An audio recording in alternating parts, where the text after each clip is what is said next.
TDL Cast.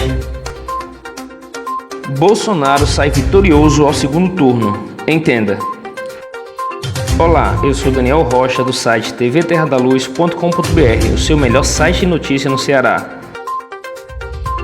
Contra tudo e contra todos, ele tirou uma porcentagem maior do que os institutos previam e uma quantidade de votos maior que no primeiro turno da eleição passada.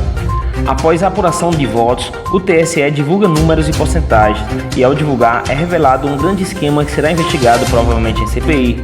O esquema é o de venda de números para tentar manipular o povo, mas isso vamos tratar em outro podcast.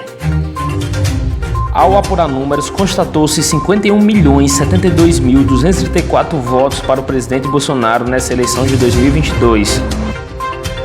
Na eleição de 2018, no primeiro turno, o atual presidente havia tirado 49.276.990 votos. Ou seja, nessa eleição atual, o presidente tirou 1,7 milhão de votos a mais do que no primeiro turno de 2018. E essa é a primeira vitória.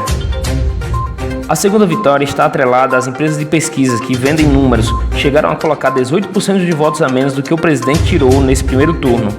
Contra essas lojinhas de números, como diria Augusto Nunes, o presidente saiu muito vitorioso ao desbancar essas empresas de pesquisa que serão alvos de uma CPI em breve.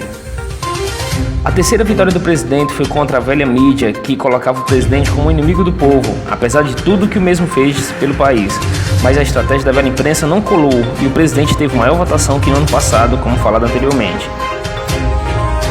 A quarta vitória do Jair Bolsonaro foi ir para o segundo turno quando todos os candidatos, com exceção do Padre Kelmo, atacaram o mesmo em todas as frentes. A guerra do primeiro turno foi um contra todos e mesmo assim ele foi ao segundo turno.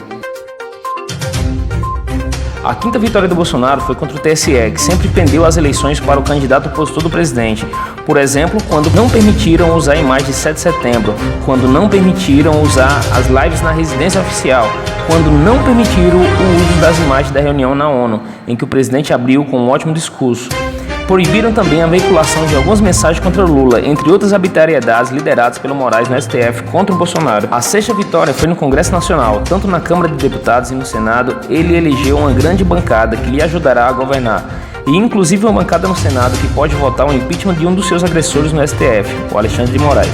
Enfim, o presidente saiu mais que fortalecido, tanto é que a Ibovespa subiu e o risco país diminuiu, com a diminuição da possibilidade de Lula ganhar, como defende o STF e toda a velha imprensa. Bolsonaro deve sair vitorioso no segundo turno, assim como saiu vitorioso no segundo turno em 2018. Para mais notícias, acesse tvterradaluz.com.br.